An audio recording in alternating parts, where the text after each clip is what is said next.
제가 어느 책에 감사에 대한 책에 대한 감사에 대한 책을 읽었는데요. 그 책에 이렇게 저자가 이런 글을 썼습니다. 대머리도 여기 좀 죄송합니다 장모님. 대머리도 감사할 조건이 무려 6가지나 된다고 합니다. 그 책을 그렇게 적었어요. 첫 번째, 여성에게는 거의 없는 현상이다. 그러므로 모든 여성은 감사해야 한다. 여성들은 잘 그런 현상이 잘 없어요. 두 번째, 하나님의 사랑을 받는 자가 대머리가 된다. 정말 감사한 하나님께서 사랑하십니다. 이건 뭐 인격적으로 이렇게 하는 게 아니고 그냥 왜냐하면 날마다 앞이말을 쓰다듬어 주시기 때문이다. 그리고 세 번째, 대머리인 사람은 얻어먹고 사는 사람이 없다. 대머리로 구걸하는 사람은 아직 한 사람도 못 보았다. 아마 이 글쓴이가 아마 저자가 목사인 것 같아요. 네 번째, 비교적 목회자들이 대머리가 된 사람이 많다. 엘리사도 대머리였다. 다섯 번째, 환경적인 문제입니다. 비누, 샴푸, 물을 상당히 절감할 수 있다. 여섯 번째, 하나님을 편하게 해드린다. 주님은 날마다 우리의 머리카락까지 세시기 때문이다. 이렇게 유머와 사실적인 내용을 섞어서 이 감사에 대해서 구분을 하다가 이런 분의 어떤 신체적인 특징을 가진 분들도 감사드릴 이유가 넘쳐난다. 어떤 신체적인 것을 비하하는 게 아니라 그것을 어떻게 감사로 성화시킬 수 있는가 대한 책에 대해서 이렇게 있어서 좀 재미있기도 하고 이렇게 한번 여러분에게 소개시켜 보았습니다. 지금 서울여자대학교에서 사역하시는 장경철 교수님이 계시는데요. 그분이 20년 전에 제가 그때 교육 전도사로 있을 때 이렇게 어느 그 헌신예배 때 이제 설교하러 오셨어요. 그 헌신예배 강사로 오셨는데 그 로마서 1장 가지고 설교를 하셨는데 다른 건 다 모르겠고 딱 한 가지 기억나는 말이 있습니다. 아직까지도 생생한데 감사란 받은 것을 받았다고 말하는 것이다. 감사의 정의를 감사란 받은 것을 받았다고 말하는 것이다. 여러분 우리 인간관계 하고 계시잖아요. 쭉 한번 돌이켜 보십시오. 내가 받은 것을 받았다라고 상대방에게 말을 했는지, 아니면 나는 누구에게 선한 뜻으로 베풀었는데 상대방은 전혀 입을 씻어버리죠? 닦아버리고 아무 얘기도 없이 그렇게 지내온 사람이 없는지. 이 감사의 정의가 짤막하지만 그 진정한 의미가 담겨져 있는 것이죠. 많은 사람들이 자신이 받은 것을 받았다라고 잘 말하지 않습니다. 이게 문제인 것이죠. 2023년, 2024년 배구 시즌이 되었습니다. 제가 개인적으로 배구를 좋아하거든요. 남자 배구팀의 한 팀, 여자 배구팀의 한 팀, 제가 좋아하는 팀이 있습니다. 근데 올해는 남녀 각 팀에서 원래 외국인을 한 명 영입하는데 올해부터는 아시아 쿼터제로 아시아 선수 한 명을 영입할 수 있어요. 그래서 특히 여자 프로팀 가운데 정관장 스파크스, 대전에 충무체육관을 기반한 정관장 스파크스라는 팀이 있는데요. 거기에는 어떤 아시아 쿼터제로 도입했냐면 인도네시아 여성이 왔어요. 인도네시아 여성인데 또 인도네시아의 계약을 2억 한 9천 명이 되는 가운데 약 2천만 명, 3천만 명 되는 수준이 크리스찬이라고. 우리나라보다 훨씬 크리스찬이 많은 나라가 인도네시아예요. 인도네시아는 단일 국가 가운데 무슬림 인구가 가장 많은 사우디아라비아가 아니라 인도네시아가 이슬람 단일 국가 가운데 이슬람 신도들이 가장 많아요. 2억이 넘으니까. 그런데 거기에서도 크리스찬들이 3천만 명 가까이 된다는 거죠.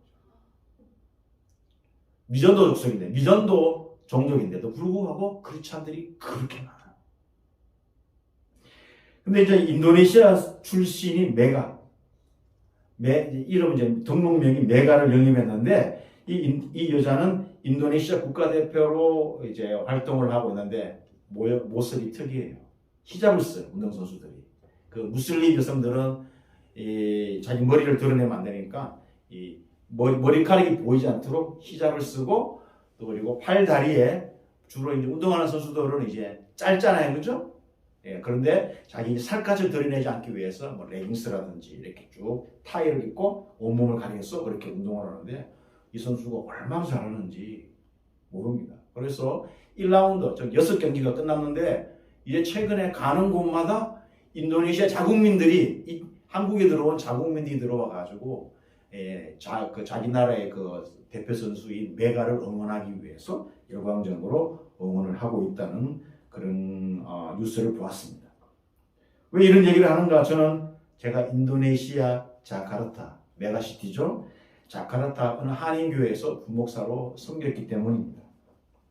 그래서 인도네시아어를 개인적으로 이렇게 배우면서 굉장히 배우기는 쉬웠습니다. 마치 일본어도 배우기는 쉽지만 가면 갈수록 어렵듯이 인도네시아도 배우기는 쉽지만 그냥 써 있는 대로 읽으면 되거든요. 네덜란드하고 비슷하니까 독일어처럼 이렇게 써 있는 대로 읽으면 되지만 점점 배워갈수록 이제 언어가 어려워지는 거죠. 그래서 그 인도네시아로 감사하다라는 말이 있습니다. 감사하다는 말이 뜨리마카시라는 말입니다. 뜨리마카시. 한번 따라해 보겠습니다. 뜨리마카시. 뜨리마카시가 감사합니다라는 말입니다. 그러면 옆 사람하고도 해볼까요? 뒷 사람하고도? 한번 해봅시다. 옆에 있는 사람하고 뜨리마카시. 뜨리마카시. 근데 이 뜨리마카시라는 두 단어가 구성되어 있습니다. 뜨리마는 받다라는 말이에요. 그러면 까시는 뭘까요? 받았으니까 줘야 되겠죠? 까시는 주는 거예요. 받고 준다. 뜨리마카시가 감사하다. 그 감사의 의미에 받은 만큼 되돌려주는 거. 감사의 의미가 그 단어 가운데 그대로 담겨 있습니다. 뜨리마카시. Thank you very much. 매우 감사합니다 하는데 거기는 뜨리마카시 반약 이렇게 하면 매우 대단히 감사합니다라는 말이 됩니다. 잠시 동안 제가 한국 밖에서 살면서 이런 생각을 하게 되었습니다. 인도네시아 대부분의 사람들은 못 살고 가난합니다. 못 살고 가난해도 얼굴에는 늘 웃음이 있어요. 여러분이 사는 아파트 엘리베이터를 탁 탔어요. 타고 있는데 누군가 들어와요. 들어오면 이렇게 환한 미소로 잘 모르는 사람을 반깁니까? 눈을 잘 안 마주치지, 한국 사람들은. 모르는 사람하고 눈을 잘 안 마주쳐요. 근데 제가 그 인도네시아 살면서 엘리베이터 안에 자꾸 타잖아요? 그러면 인도네시아 사람들끼리 몰라도 환하게 웃으면서 이 남성과 여성 가리지 않고 환하게 웃으면서 안녕하시냐고 자기 나라 말로 그렇게 인사를 합니다. 굉장히 처음에는 문화 충격이죠. 한 번도 저 그렇게 경험을 해보지 못했는데 그 사람들은 늘 웃음이 있고 미소를 띠면서 반겨주고 또 감사합니다라는 말을 자꾸 입에 달고 산 거죠. 힘든 상황 속에서도 웃기를 좋아하고 처음 보는 사람에게도 따뜻한 미소를 건네는, 반면에 한국에는 감사라는 말이 굉장히 사라져가고 있죠. 한국은 잘 사게 선진국 대회까지 왔는데도 불구하고 지금 사회의 대다수의 구성원들이 입에서 나오는 말이 감사합니다라는 말보다 불평의 말이 더 많이 나와요. 사회적인 구조적으로 계속 그렇게 흘러가고 있는 건 사실이에요. 잘 모르는 사람들끼리 거의 웃지 않습니다. 저를 비롯해서 여러분 대부분 잘 모르는 사람들에게 눈과 눈을 마주치고 미소를 지을 수 있겠습니까? 못 지어요. 받아 누리고 이미 많은 것을 가지고 있음에도 더 얻어야 한다는 강박관념에 사로잡혀 있는 것 같습니다. 또 사회가 양극화가 지속되고 있지 않습니까? 그리고 강화되고 있다 보니 서민들의 삶이 퍽퍽하여 그렇게 되어가고, 우리 잘 못 살 때에는 감사합니다라는 말이 잘 나왔지만 이상하게 잘 살게 되면서부터 감사합니다라는 말이 사라져가고 있지 않는가, 저는 그렇게 생각합니다. 그러면 감사가 사라지는 그 자리에는 다른 것이 들어오게 되죠. 감사가 사라진 자리에는 다른 것이 들어올 수밖에 없어요. 그게 뭡니까? 감사 대신 염려 아니면 불평, 불만 이런 것들이 감사라는 자리가 차지할 그 영역으로 치고 들어오는 거죠.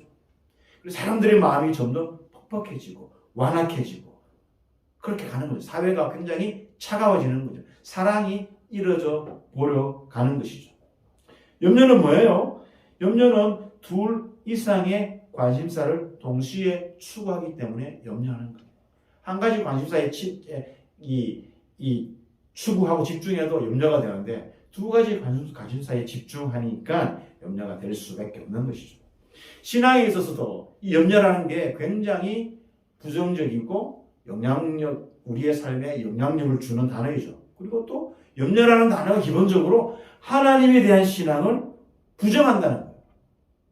그래서 성경은 염려하지 말라는 말을 굉장히 우리에게 말해주고 있는 거예요. 왜? 하나님은 살아계시기 때문에 그 하나님을 의지하는 것이 중요하다는 거죠.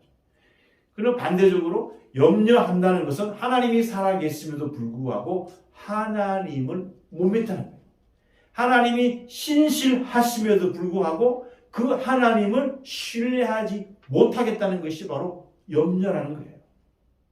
그래서 우리가 염려에 대해서 두 눈 밝히고 우리가 염려에 대해서 두 눈 밝히고 경고의 눈으로 바라봐야 되는 거죠.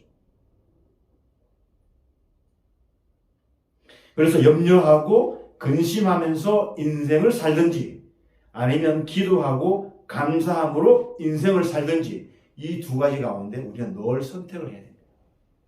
나는 어떻게 삶을 선택할 것인가?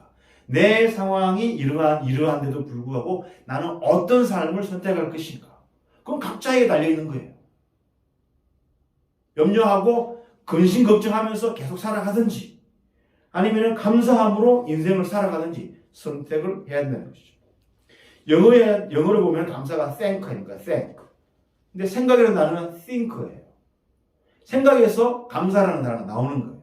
생각을 어떻게 하느냐에 따라서 감사의 조건이 될 수 있고 원망, 불평의 조건이 될 수 있다는 것입니다. 그래서 오늘 저는 여러분들과 함께 본문을 통해서 염려하며 근심하는 인생이 아니라 어떻게 우리가 감사하는 인생의 삶을 살아갈 수 있는 것인지 한 사람을 통해서 살펴보고자 합니다. 진정한 감사는 우리의 삶을 변화시키죠. 우리 삶을 바꿀 수 있는 그 진정한 감사는 무엇일까? 첫째, 진정한 감사는 예수님께 나오는 것으로 비롯됩니다. 진정한 감사는 예수님께 나와야 하는 것입니다. 자, 예수님께서 예루살렘으로 올라가시면서 사마리아와 갈릴리 사이에 한 마을로 들어가셨습니다. 그런데 그곳에 10명의 나병 환자를 만나게 되는 것이죠. 자, 우리가 읽고 있는 개역 개정판에는 나병 환자였지만 바로 앞전에 개역 한글판에는 뭐라고 되어 있죠? 나병 환자를 문둥병으로 되어 있고. 그리고 사실 지금 현대 사회 속에서 나병 환자라는 말도 쓰지 않아요. 뭐라고 쓰죠? 한센시병, 한센시병 이렇게 얘기하죠.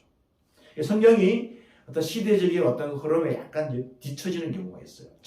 특히 장애인들에 관한 어떤 그런 용어에는 우리가 좀 뒤처져 있는 부분이 있어요. 그걸 감안하고 읽었어야 돼요. 그만큼 바뀐 게 나병 환자예요.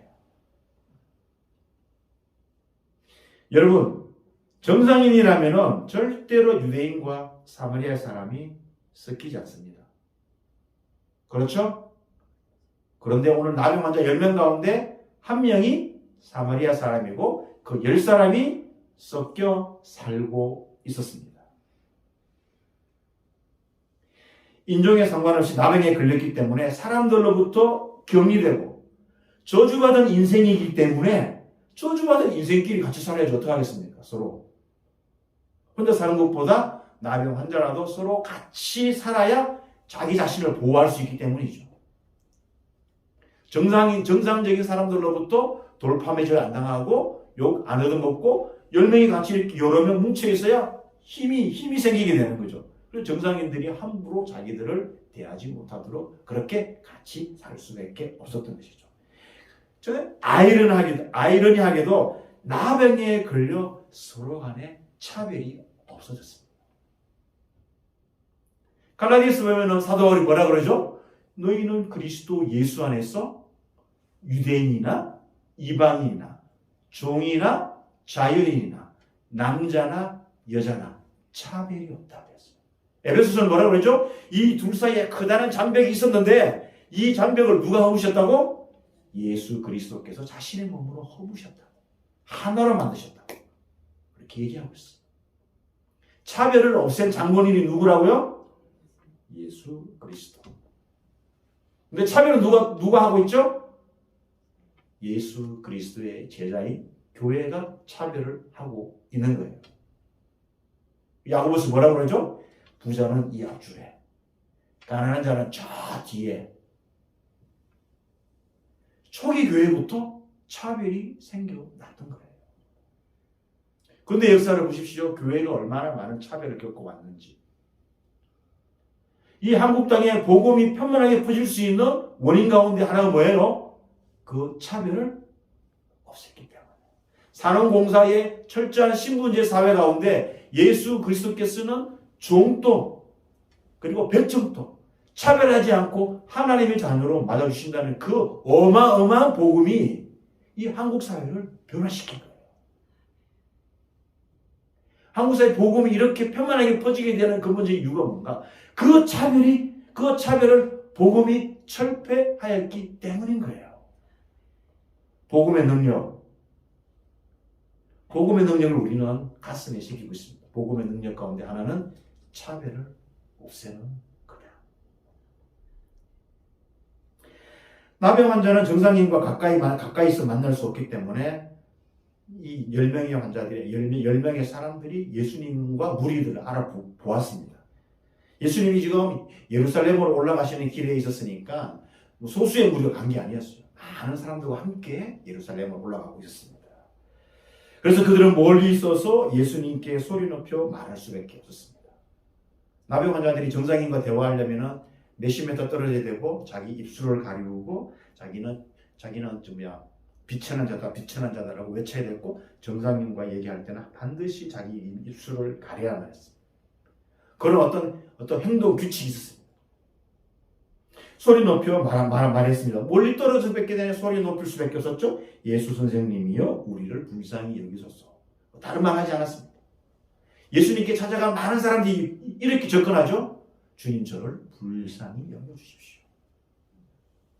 십자가에 달린 그 우편 강도는 뭐라고 하죠? 주님 당신의 나라에 임하실 때 저를 기억해 주십시오. 대단히 겸손한 표현들이죠. 자, 이들은 주위 사람들로부터 천대와 멸시를 받았죠. 그런데 이들은 예수님께 나가기로 용기를 내었습니다. 소문으로 그분은 사람을 차별하지 않는다는 것을 들었습니다. 그리고 그분은 병을 고치는 권능을 가지신 분이라는 것도 들었습니다. 그래서 그들이 다 함께 용기를 내어서 예수님께 나아가는 순간 그들은 예수님으로부터 차별 없는 긍휼과 은혜를 경험할 수 있었습니다. 그 이전에 누구에게도 경험하지 못한 그 차별 없는 배우. 사실 이게 쉽지 않죠. 우리 교회가 회복해야 될 것 중에 하나가 차별 없는 어떤 그런 이 좋은 교회의 문화를 회복시켜야 된다고 저는 생각합니다. 천벌이라고 하나님과 사람들에게 버림받았다라고 여겨졌던 나병 환자 10명이 예수님께 나오는 것이죠. 그래서 진정한 감사는 예수님께 나오는 것으로 시작되는 것이죠. 우리에게 현재 감사가 없는 것은 우리 자신의 추한 모습에도 불구하고 용기 내어 예수님께 잘 나아가지 않고 있다는 것을 반증하는 것인지 모르겠습니다. 요즘 나의 삶에서 감사가 많이 사라졌다는 것은 내 스스로가 나의 추한 모습 때문에 주님 앞에 용기 있게 솔직하게 나아가지 못하고 있구나라는 것을 반증하고 있다고 생각하면 되겠습니다. 10명의 나병 환자가 예수님께 나아갔더니 어떻게 되었습니까? 예수님께 따지지도 않고 묻지도 않고 뭐라 그러죠? 가서 제사장들에게 너희 몸을 보이라. 너희가 이러이러한 죄를 저질렀지? 그래서 천벌을 받았지? 회개해야 되겠지? 자, 회개해! 묻지도 따지지도 않았죠. 여러분 지금 새벽에 어디를 묵상하고 있습니까? 욥기를 묵상하고 있죠? 욥의 세 친구들이 욥에게 뭐라 그러죠? 네가 너의 자녀들이 이래 잘못했으니까 이런 벌을 당했잖아. 회개해. 그럼 하나님이 고쳐주시고 회복시켜 주실 거야. 네 처음은 미약하지만 내 나중은 심히 창대하게 될 거야. 이런 대도하는 말을 하는 거죠. 여러분, 내 시작은 미약하였으나 내 나중은 심히 창대하리라. 그거 여러분 집에 벽에 걸어놓으면 안 돼요. 그건 틀린 말이에요. 하나님을 잘 모르고 한 자의 말이에요.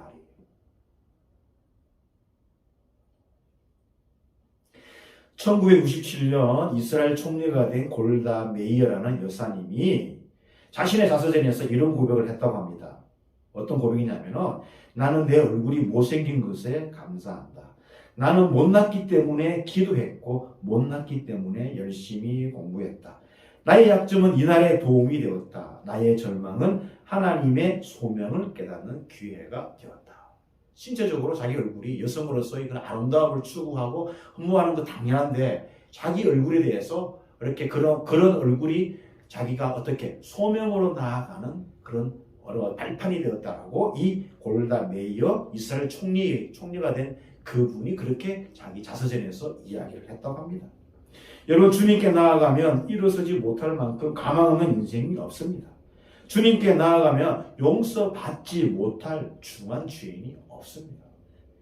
여러분, 가끔 우리가 살아가면서 이렇게 나이 드신 분 가운데 이런 말을 하는 거예요. 예수 믿는데도 불구하고 내 눈에 흙이 들어가기 전에는 절대 용서 못해. 예수님은 용서했지만 나는 용서 못해. 그분은 그리스도인일까요? 아닐까요? 자, 궁금해집니다. 몹시 궁금해집니다. 그리스도인임에도 불구하고 내 눈에 흙이 들어가기 전까지 용서라는 것은 없어. 그리스도인이 해서는 안 되는 말이고 그 말을 하는 즉시 누구를 부인하는 거죠? 예수님을 부인하는 거예요. 얼마나 화가 났으면 그렇겠습니까? 물론 마음은 이해하지만 그런 말을 함부로 하는 게 아니죠. 그만큼 용서받지 못할 중한 죄인이 없고 주님께 나아가면 회복될 수 없을 만큼 망가진 영혼도 없습니다. 주님께 나아갈 때 감사가 시작된다는 사실, 이 사실을 기억하며 살아가는 저와 여러분이 되시기를 주님의 이름으로 축원합니다. 자, 진정한 감사, 우리의 삶을 변화시키죠? 이 삶을 바꿀 수 있는 진정한 감사, 두 번째 살펴볼 것은 진정한 감사는 하나님께 영광을 돌리는 일입니다. 진정한 감사는 하나님께 영광을 돌리는 것. 그러니까 감사, 우리 마음으로부터 하는 감사는 뭐다? 주님께 하는 감사는 하나님께 영광을 돌리는 행위이다. 어떤 위대한 일을 해야 영광을 돌리는 게 아니고 어떤 올림픽에서 금메달을 따서 1위 수상할 때 이 모든 영광을 막 누구에게 돌린다고 할 때 그 자체도 영광이지만 그러나 우리가 평범하게 살아가는 우리가 하나님께 영광을 돌릴 수 있는 이 아주 사소한 것 가운데 하나가 이런 감사, 마음으로부터 우러나는 감사를 통해서 하나님께 영광을 돌리는 것이 된다라는 것입니다. 자, 고침은 예수님 말씀대로 말씀을 듣고 갔습니다. 대단하죠? 예수님께서 말씀을 하셨는데 10명이 그대로 믿고 가다가 어떻게 되었죠? 성경에 보니까 10명이 다 고침을 받았다라고 얘기하고 있어요. 어떤 의학적인 어떤 치료 방법도 아니고 그냥 주님의 말씀대로 순종했을 뿐인데 10명이 다 고침을 받았습니다. 예수님이 차별하지 않았죠? 너는 사마리아인이기 때문에 안 돼. 나머지 9명은 유대인이기 때문에 내가 고쳐줄 거야. 이렇게 하지 않았습니다. 10명 다 고쳐주었습니다. 예수님이 가서 제사장들에게 너희 몸을 보이라고 하셨기 때문에 깨끗해진 몸을 빨리 가서 제사장에게 보여 확인을 받아야 사회로 재진입할 수 있었기 때문에 제사장에게 가는 것이 급선무였습니다. 상식적으로 가다가 짧은 거리가 아니었던 것 같아요. 그죠? 짧은 거리였으면 아마 10명이 다 돌아왔겠죠. 한참 가다 보니 아마 자기들의 몸이 나았던 것 같아요. 아마 고민했겠죠. 이 주님께로 돌아가야 할까? 제사장에게 가야 할까? 아니 예수님께서 제사장에 가서 내 몸을 보이라고 했는데 주님 말씀대로 따라야지. 주님이 그렇게 명령하셨잖아. 가자고. 제사장들에게 가자고. 그래서 나머지 9명, 유대인 9명은 제사장들에게로 갔어요. 그런데 치유받은 사마리아인의 입장에서 보면은 나는 사마리아인인데 몸이 나았다고 제사장에게 갈 수 있나요? 제사장이 받아줄까요? 유대인 제사장이 사마리아인을 받아주겠냐고요? 안 되죠. 갈 수 없다는 사실을 사마리아인이 안 거예요.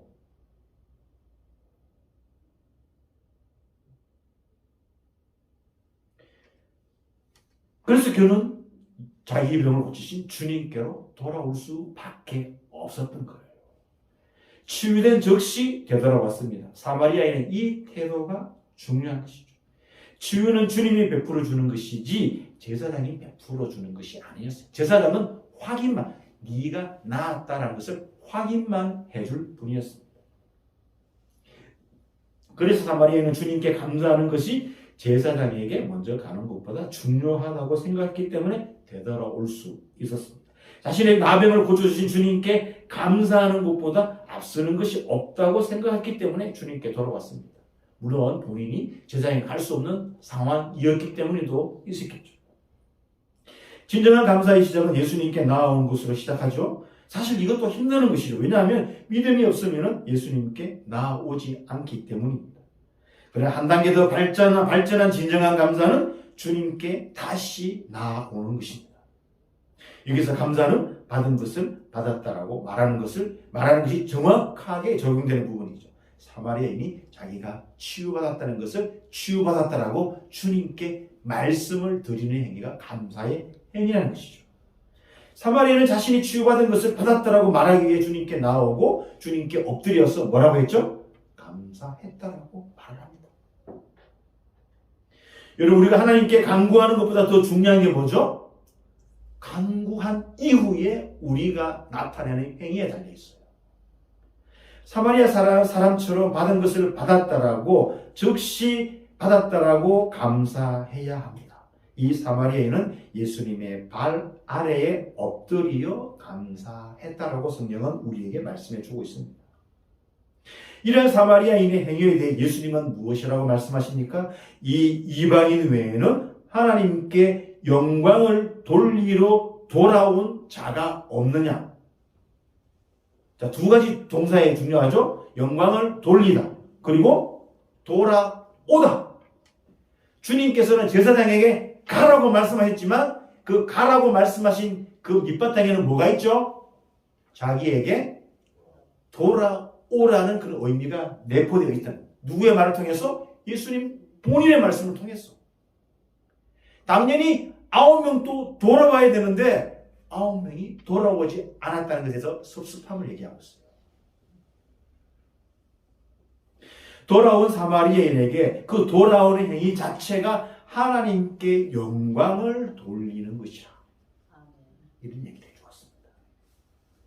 그러니까 우리가 감사하게 될 때, 예수님의 이름으로 하나님께 감사하게 될 때 그 감사의 행위는 하나님을 영광스럽게 하는 것이다.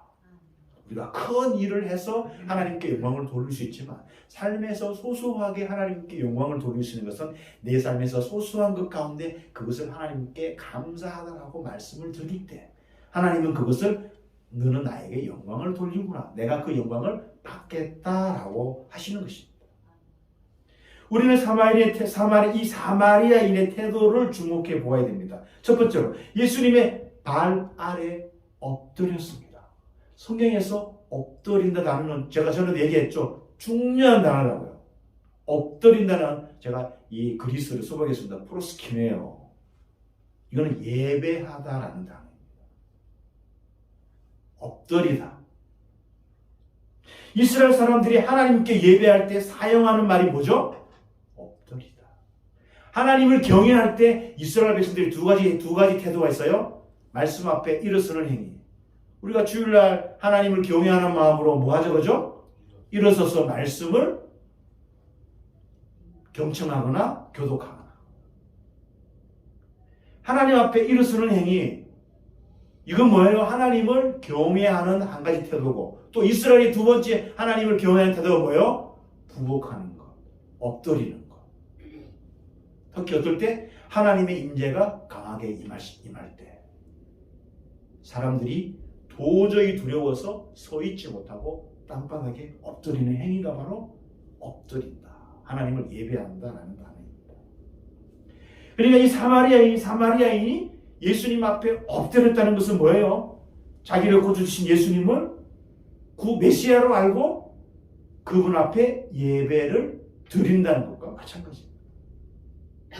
고침받은 사마리아는 예수님을 예배의 대상으로 이해했고 예수님은 그러한 행위를 하나님께 영광을 돌리는 것이라고 칭찬해 주었습니다.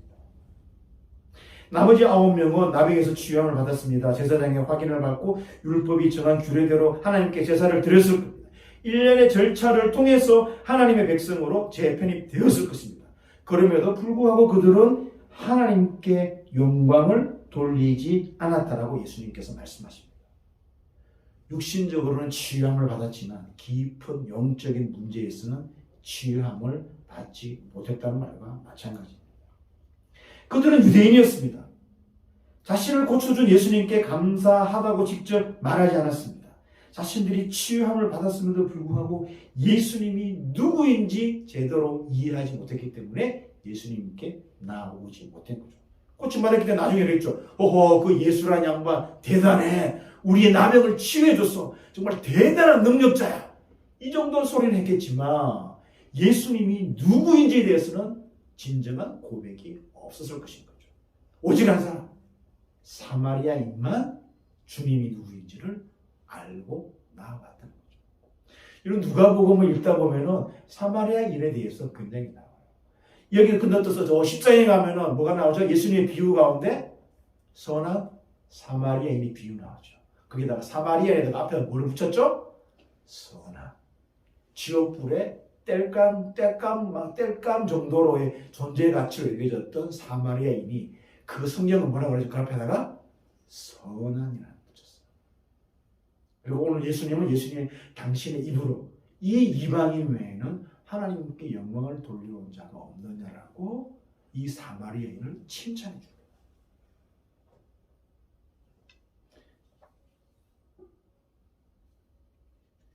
여러분, 우리가 감사하기 위해서는 주위를 둘러보는 것보다 나 자신을 살펴보는 것이 중요합니다.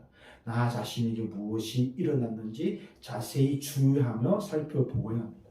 그리고 나에게 일어난 일을 통해서 예수님께 나아가 진정으로 감사합니다라고 고백할 수 있어야 합니다. 언제? 주일 예배를 통해서. 주일 예배를 통해서 예배의 시작 부분에 그렇게 나아가는 거예요. 하나님께 감사하더라. 내 죄를 사해 주셔서 감사하더라. 내가 형편없이 살았는데 불구하고 이렇게 예배드리러 이 자리에 오게 해주신 것, 나를 받아주신 것 감사하더라. 그럴 때 우리도 이 사마리아인처럼 하나님께 영광을 돌리는 삶을 살아갈 수 있게 되는 것이죠. 그래서 그 주일의 힘으로 매일매일 이렇게 감사의 힘으로 살아갈 수 있게 되는 것이죠. 이러한 삶을 사모하는 저와 여러분이 되시기를 주님의 이름으로 축원합니다. 자, 셋째로 우리의 삶을 바꿀 수 있는 진정한 감사는 무엇일까요? 진정한 감사는 우리의 믿음을 성숙시켜 헌신하게 합니다. 진정으로 감사드리는 자는 하나님께 헌신하게 되어 있어요. 사렙다 과부와 나아만 장구처럼 은혜 밖에 있었다라고 생각되는 이방인들이 먼저 은혜가 주어졌습니다.